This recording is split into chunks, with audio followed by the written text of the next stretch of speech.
सिंध जे मुख़्तलिफ़ शहरनि में पाकिस्तान जी आज़ादी जे मौक़े ते रैलियूं कढी पाकिस्तान सां मुहबत जो इज़हार कयो वियो, जॾहिं त तक़रीबूं कोठाए पाकिस्तान जी तारीख़ जे हवाले सां रोशनी विधी वई।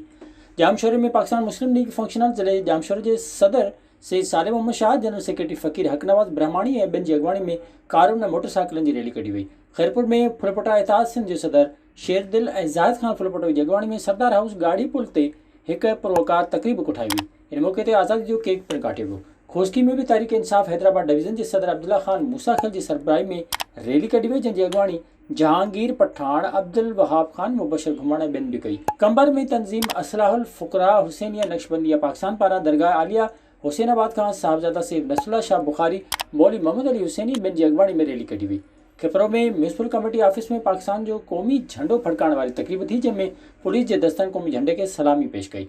तक़रीब में म्यूनिसिपल कमेटी के चेयरमैन वसीम कायम खानी, असिस्टेंट कमिश्नर DSP खिपरो समेत फंक्शनल लीग ऐं PP जे काउंसलरनि पिणु शिरकत कई। विज़िट कयो अवामी आवाज़ मीडिया ग्रुप जी वेबसाइट awamiawaz.pk।